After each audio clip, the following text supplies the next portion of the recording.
선지자 나단을 보내셨습니다. 다윗은 마음이 아파서 이 죄를 어떻게 하여 덮으려고 했습니다. 이 자기가 음행하지 아니했던 것 같이 꾸미려고 또 신경 쓰고 신경 썼는데, 그러나 선지자 나단 통하여 하나님께서 꾸짖고 말씀하십니다. 왕이여, 염소나 양이나 얼마든지 갖고 있는 부자가 하나 있고 겨우 양 한 마리만 안고 살아가는 가난한 사람이 있었는데, 어느 날 이 부자에게 귀한 손님이 오셔서 그 중에 양을 하나 잡고 그 대접하기로 결심을 했는데, 그 부자가 자기 양을 잡지 아니하고 한 마리밖에 없는 그 가난한 사람의 양을 잡고 그것으로 죽이며 그것으로 이 자기 손님을 대접을 했는데, 왕이시면 이 부자를 어떻게 처할 것입니까? 다윗이 대답하기에 반드시 사형으로 해야 한다 그랬습니다. 그때 나단이 당신이 바로 그 사람이다. 우리아의 아내를 한 사람밖에 없는 사람의 그 양을 빼앗아 결국은 죽인 것이 아니라 그 어떻게 할 것이라고 그때 얼마나 충격을 받았는지 이 다윗이 울면서 고백하여 회개를 하였습니다. 회개하였지만 하나님 용서는 해주셨어요. 근데 여기서 우리가 알아야 합니다. 하나님 용서를 해주세요. 죄를 용서해 주십니다. 우리가 어떤 죄를 범하였다 하더라도 용서해 주십니다. 그러나 죄로 인하여 그 인가로 나온 결과에 관해서는 우리가 책임을 져야 하는 것입니다. 예를 들자면 다른 데 가서 또 아이를 가졌다. 그러면 후일에 아무리 내가 회개해도 이 아이의 무슨 죄가 있습니까? 그러나 이복에 현재 자매가 있으면 그 아버지가 죽은 후에 얼마나 큰 싸움이 일어나겠습니까? 또 아이들이 얼마나 이 산초를 받겠습니까? 그 책임을 누가 질 것이냐? 그것을 성경 항상 우리에게 훈계하고 있는 것입니다. 잠언서에 915절 1장에서 31절까지 다 합해서 이 915절인데 그 중에서 80절은 이 그냥 10분지 1은 음행하지 말라 그 말만 나옵니다. 얼마나 중요하길래 우리가 빠지기 쉽기 때문에 그렇습니다. 결국은 이 바세바가 간음하다가 가진 아이는 태어난 지 일주일 만에 죽었습니다. 그 슬픔이 어떻습니까? 그리고 본초에서 난 아므논이 또 둘째 부인 그 딸의 다말의 그 탐내어 강강합니다. 폭행합니다. 그것을 본 아브살롬은 다말의 오빠예요. 그래서 훗날에 이 암논을 죽입니다. 이 형제끼리 아무리 이복의 그 형제라지만 형제끼리 싸우고 끝까지 이 집에서 칼이 떠나지 아니하였다고 사무엘하 12장 9절에서 12절의 말씀에 있는 것입니다. 우리는 회개하면 죄 용서함 받습니다. 그러나 그 후의 결과는 책임져야 합니다. 그러면 우리는 음행하지 말아야 할 것입니다. 음행은 바깥에서 범한 죄가 아니지 않습니까? 우리는 하나님의 선전이요 거룩한 그 선전인데 그것을 더럽힌 결과는 그 결과를 우리가 감수해야 되니 우리는 정말로 경계해야 할 것입니다. 음행에 빠져서 못 돌아온다면 둘째 사망이 기다리고 있는 것입니다.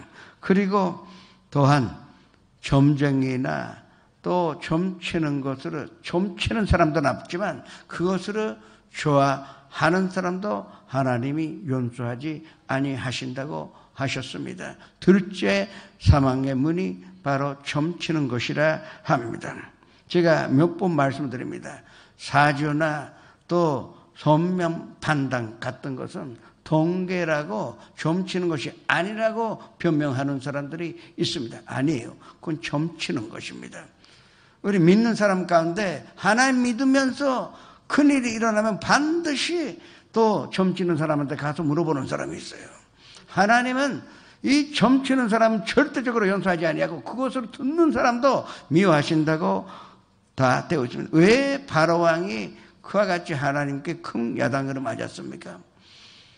마술가들의 말을 듣고 끝까지 이스라엘의 백성들은 놓아주지 아니하였기 때문에 결국은 둘째 사망을 피할 수가 없었던 것입니다. 그래서 우리는 정말로 마음에 결심하여 그와 같은 것을 멀리해야 할 것입니다. 그리고 에르마라는 사람이 자꾸 이 점쟁이요, 점치는 사람입니다. 이 사람이 자꾸 바울을 따라가서 바울을 칭찬하는데 점치는 사람이 그러니까 오히려 바울의 선교에 방해가 되는 것입니다. 그래서 이 바울이 쫓아냈는데 절대 우리는 점치는 사람을 가까이 놔둬서는 안 된다는 것입니다. 가까이 두면 둘째 사망이 있다고 하셨습니다. 그리고 7번째, 우상 숭배자들은 둘째 사망으로 면할 수가 없습니다. 이스라엘 백성이 그렇게 430년에 이 종살이에서 하나님께서 구출하셨는데 또 얼마 있지 않아 가나안 땅에서 또 마르신 섬기고 아세라상을 그 숭배하는 우상 숭배에 빠졌습니다. 하나님이 경노하셔서 결국은 아수르의 포로가 되고 또 훗날에는 바빌론의 포로가 되어버리고 말았다 하는 것입니다. 우상 숭배를 하나님이 절대 용서하지 아니하십니다. 십계명의 가장 중요한 부분이 아닙니까? 우상 숭배하지 말라고 하신 것입니다. 우리는 우상 숭배하지 말아야 하는 것입니다. 그리고 마지막으로 거짓말을 하는 자도 이 지옥의 문에 서 있는 자요 둘째 사망으로 면할 수가 없다고, 피할 수가 없다고 오늘 본문 말씀은 우리에게 가르쳐주고 있습니다. 상습적으로 거짓말을 하는 사람들이 있어요. 얼굴 색깔이 하나도 편치 않게 습관적으로 이 거짓말을 하는 사람들이 있습니다. 하나님이 용서하지 아니하신다고 합니다. 특히 거짓말로 인하여 남에게 피해주고 또 남에게 상처 주는 것은 하나님이 절대 허락하지 아니하셨다고 하십니다. 그 결과는 그 벌은 둘째 사망이라고 하신 것입니다. 하와가 왜 범죄하게 되었습니까? 마귀가 거짓말해서 그렇습니다. 마귀는 이 하와에게 죽지 않는다고 거짓말했습니다. 마귀는 알고 있었어요. 그거 먹으면 반드시 죽으리라. 이 영혼이 죽는 것으로 알고 있었습니다. 또 알고 있으니까 그렇게 빠지게끔 자꾸 거짓말하여 결국은 하와는 그 함정에 빠지고 말았던 것입니다. 거짓말이라는 것은 남에게 큰 피해를 주기 때문에 또 거짓말은 나 자신을 속이기 때문에 하나님이 용서하지 아니하셨다 하는 것입니다. 우리는 절대적으로 거짓 증거하지 말아야 합니다. 예수님이 아리마대의 요셉의 무덤에 들어가서 그때 제사장들이 부활을 하실까 봐 그게 두려워서 본디오 피라도에게 이 금변도로도 지키게 해달라고 했습니다. 그 구실은 제자들이 와서 훔칠까 봐 그렇다고 하지만 사실은 아니에요. 참 아이러니컬한 얘기입니다. 제자들은 예수님의 부활을 믿지 아니하고 예수님 죽인 그 악한 사람들이 예수님의 부활을 믿고 있었다 하는 것입니다. 근데 그날 그 무덤 앞에서 금변도를 두었는데 결국 예수님은 부활하시지 않았습니까? 그러나 그 후에 그 유대인 그 지도자들이 그 로마 병에게 많은 돈 주고, 그러니까 입이 열리지 않을 정도로 거짓말을 해도 충분하다고 생각할 만한 돈을 주고 그리고 거짓 증거시켰습니다. 제자가 와서 훔쳐갔다는 거짓으로 다 시킨 것입니다. 유대인들은 아직도 이 거짓말을 2000년이 지난 지금까지도 믿고 있습니다. 그래서 예수님은 구주가 아니라고 주장하는 것입니다. 한 사람의 거짓이 역사를 변화시킬 수가 있습니다. 우리는 거짓말에서 절대 용서하지 받지 못한다는 것을 믿으셔야 할 것입니다. 이와 같은 8가지의 문이 있습니다. 지옥에 들어가는 데는 아주 쉽다 하는 것입니다. 8가지나 문이 있는데 언제든지 들어갈 수가 있어요. 그러나 하나님의 나라에 들어가는 문은 하나밖에 없습니다. 나는 길이요 진리요 생명이니 나를 말미암지 않고는 아버지께로 올 자가 없다고 말씀을 하셨습니다. 예수님만 우리의 문이요, 예수님만 천국의 길이요, 또 예수님만 우리의 진리입니다. 이 진리 속에서 우리가 살 수 있게 되었으니 이것이 우리의 예배의 뜻입니다. 오늘도 우리는 천국문에 서서 하나님 앞에 예배드리고 있습니다. 우리 앞에는 지옥의 문이 없습니다. 우리 앞에는 항상 영원한 생명의 길이요, 영원한 그 생명의 문에 서서 예배 드리고 있다는 확신한 마음 가지고 예배 드리시기를 주님의 이름으로 축원합니다. 그가 진림은 우리의 허물 때문이요, 그가 상함은 우리의 죄악 때문이라. 그가 징계받음으로 우리가 평화를 누리고 그가 채찍에 맞음으로 우리가 나음을 받았습니다. 이것이 진리의 문이요, 영원한 생명의 문이요, 그리고 하나님의 사랑을 받을 수 있는 유일한 길인 줄 아시고 항상 예수님의 문에 서서 하나님과 손잡고 하나님과 동행하시며 그리고 부활하심으로 말미암아 완전히 열어주신 천국문에 들어가셔서 하나님과 기쁨과 사랑의 교제를 나누시기를 주님의 이름으로 축원합니다. 전하시겠습니다. 십자가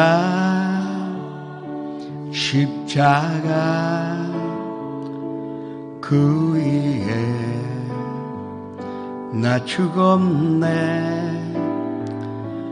그 사랑 내 속에 강같이 흐르네. 그의 생명 내 속에 그의 능력 내 안에 그의 소망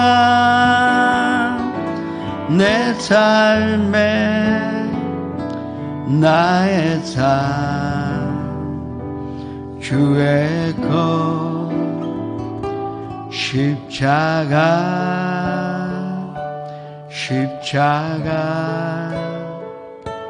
그 위에 나 죽었네. 그 사랑 내 속에 강같이 흐르네. 잠시 고개를 숙이시기 바랍니다. 오늘 처음으로 나오신 분, 인도하신 분과 함께 그 자리에서 일어나시기 바랍니다. 지선전에서 연상 앞에서 일어나시기 바랍니다. 사람이 마음으로 믿어 의에 이르며 사람이 입술의 고백감으로 구원에 이르리라. 함께 고백하시겠습니다. 사랑하는 하나님, 저는 죄인입니다. 어디에서 와서 왜 살며 어디로 가는지 알지 못하고 방황하며 지냈습니다. 오늘 하나님의 부르심으로 받고 믿음으로 일어났습니다. 예수님의 십자가의 보혈로 저를 씻어 주시옵소서. 예수님을 제 구주로 모셔드립니다. 하나님은 내 아버지가 되셨습니다. 저를 구원해 주시니 감사드립니다. 예수님의 이름으로 기도합니다. 그냥 서 계세요.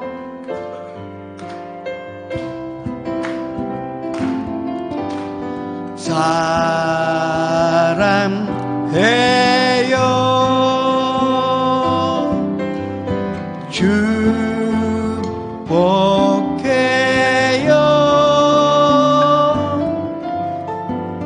당신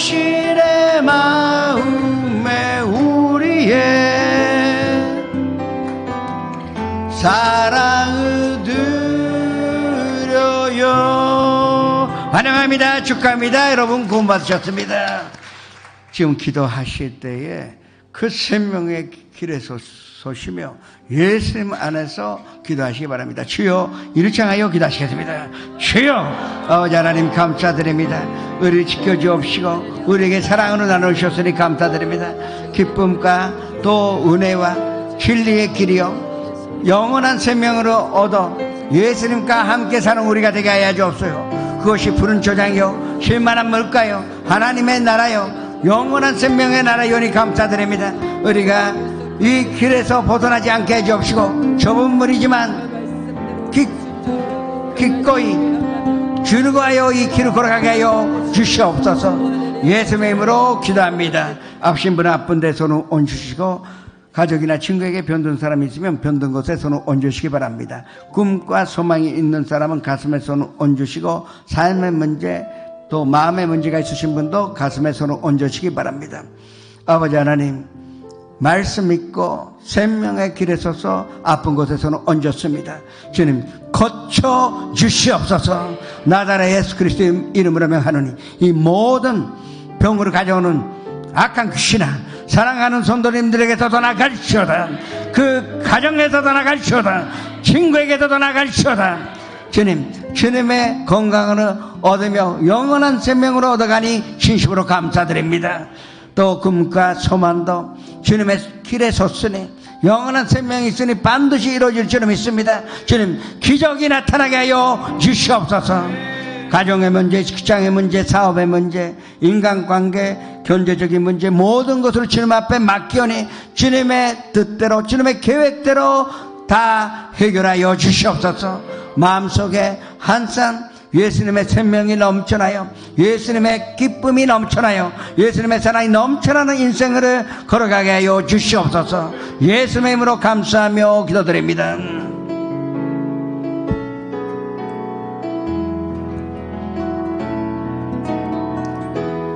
아나타와 카미노 슈쿠루쿠 노라카니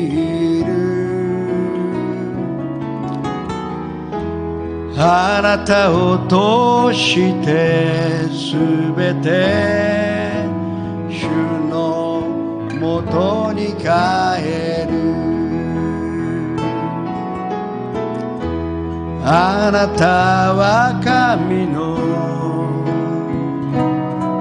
祝福の中にいる。あなたを通してすべて主に礼拝する。感謝を持って献金を続けてまいりましょう。ハレルヤ、生きておられる主、今日も相変わらずいろんな不安定と誘惑の中でも私たちを呼んでくださり、礼拝を捧げられたことを誠に感謝をいたします。飢え乾いた私たちの霊に神様は御言葉を通して私たちを主ともっと近づくことができたことに感謝をします。真心を込めて神様に献金を捧げますので、神様の御国の拡張のため、そしてイエス様の愛を伝えるところに用いてください。すべてを感謝し、命に勝る主イエス・キリストの皆によってお祈り申し上げます。アーメン。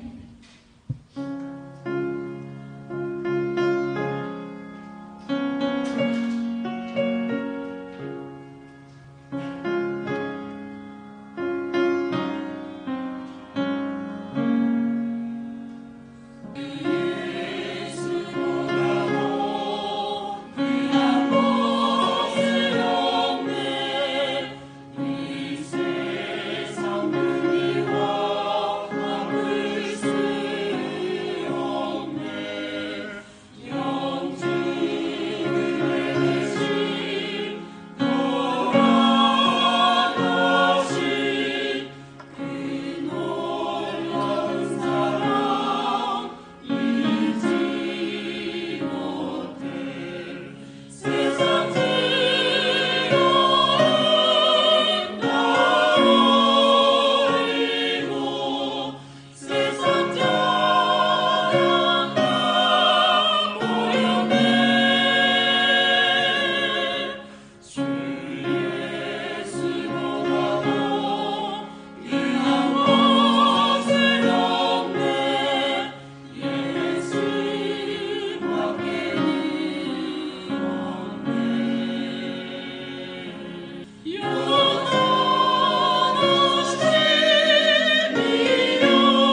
교회 소식을 전해드리겠습니다. 풀거스펠 신학대학 대학원 졸업식이 3월 20일 금요일 오후 8시에 대성전에서 담임 목사님을 강사로 모시고 있습니다. 1일 특별 새벽 기도회가 치유를 주제로 3월 23일 월요일 대성전에서 담임 목사님을 강사로 모시고 있습니다. 오전 5시 20분부터 찬양이 시작됩니다. 순복음 군막교회 담임 목사 취임 예배가 3월 23일 월요일 오후 1시에 담임 목사님을 강사로 있습니다. 풀가스펠 신학대학 대학원 입학식 예배가 4월 3일 금요일 오후 8시 담임 목사님을 강사로 모시고 대성전에서 있습니다. 고난주간 특별 새벽 기도회가 4월 6일 월요일부터 10일 금요일까지 순복음 일본 총회 동경지방의 목사님들을 강사로 모시고 대성전에서 있습니다. 오전 5시 20분부터 찬양이 시작됩니다. 부활절 예배가 4월 12일 주일에 있습니다. 코로나19로 인하여 당분간 주일 교회 식당은 운영하지 않습니다. 다음 주 22일까지 교회 학교 예배도 인터넷 영상 예배로 드려집니다. 굿피플 선교회 기금으로 중고등학생을 대상으로 한 신규 장학생을 모집합니다. 모집 기한은 3월 15일 주일까지입니다. 3월 21일 토요일에는 기관장 회의가 6층 신학교 강의실에서 있습니다. 시간은 오후 2시입니다. 풀가스펠 신학대학 대학원에서는 2020년도 전기 신입생을 모집하고 있습니다. 모집 기한은 3월 22일 주일까지입니다. 오늘 결신한 분들을 위한 새가족 안내가 2층 새가족실에서 있습니다. 지금 인류 역사는 전염병과의 싸움이라 해도 과언이 아닐 것입니다. 우리는 항상 이 코로나 바이러스뿐만 아니라 뇌의생과 또 의학적으로 알 수 있는 그 지식은 다 지켜 항상 이 예방을 하여 살아야 할 것입니다. 이 많은 사람들이 이 사실을 모르고 있는데 미국에서 올 겨울에 작년 11월 달에 시작하여 지금까지 5개월 사이에 18,000명이 죽었습니다. 독감 때문에. 하루에 그 몇몇 되나 어마어마한 숫자입니다. 120명이요. 하루에 120명이 사망하고 있습니다. 지금도 하고 있습니다. 그리고 결핵 때문에 이 지구상에서 아직도 결핵을 완전히 잡은 것 같은데 사실은 150만 명이 해마다 이 세명으로 잃고 있습니다. 일본 같은 선진국이라 하지만 일본에서도 결핵 환자 가운데 2,200명이 해마다 죽고 있습니다. 특히 폐렴이요. 우리가 코로나 바이러스를 자꾸 두려워하는데 폐렴이 원래 무서운 것입니다. 원래 우리가 알고 있었던 폐렴도 해마다 그만 명의 사람들이 죽습니다. 이 그만 명이라는 것은 하루에 260명이 사망한다 그것입니다. 폐렴은 원래 두려워할 것입니다. 예방해야 돼요. 그런 관점에서 볼 때는 왜 코로나 바이러스 하나로 이렇게 야단법석합니까? 이 사실을 알면 짐작하게 행동할 수가 있을 것입니다. 물론 우리는 지금 이 세상에서 하는 모든 예방 방법을 우리가 다 해야 합니다. 소독도 해야 되고 그리고 또 손도 씻어야 되고 또 마스크도 하세요. 그렇지만 이렇게 인류가 싸워와도 아직도 여전도인이 의지할 것은 하나님밖에 없다는 것을 빨리 깨달아야 합니다. 정말로 우리가 의지할 분은 하나님밖에 없을 것입니다. 순복음 동정교회 선도님들이 이 진리를 마음에 두시고 또 건강하게 또 절대적으로 감염되지 않고 살아가시는 주님으로 축원합니다. 이 예물을 주님 앞에 바치겠습니다. 아버지 하나님, 주님 앞에 우리의 마음을 담아 이 예물을 드립니다. 주님 사용하셔서 많은 사람들이 예수님 앞으로 돌아오게 하여 주시옵소서. 예수님의 진리의 문 앞에 서게 하여 주옵소서. 8개 문에 선 사람도 다 진리의 문으로 돌아오게 하여 주시옵소서. 먼저 영원한 생명길에 나선 우리가 더욱더 이 좁은 길이지만 기뻐하여 하나님의 인도하심 따라 아름다운 열매를 맺으면서 살아갈 수 있도록 축복하여 주시옵소서. 예수님의 이름으로 기도합니다.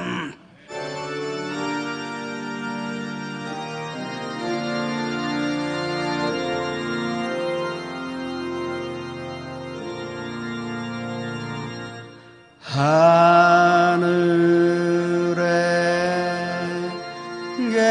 계신 아버지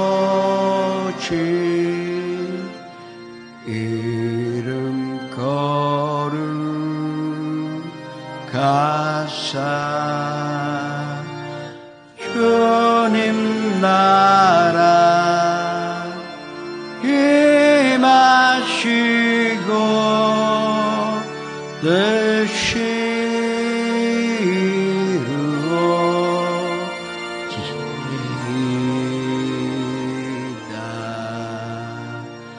일용하랴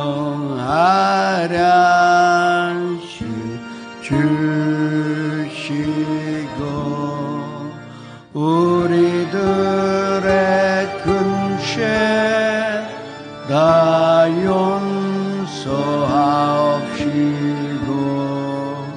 또 시험에 들게 마시고 악에서 구원하소서.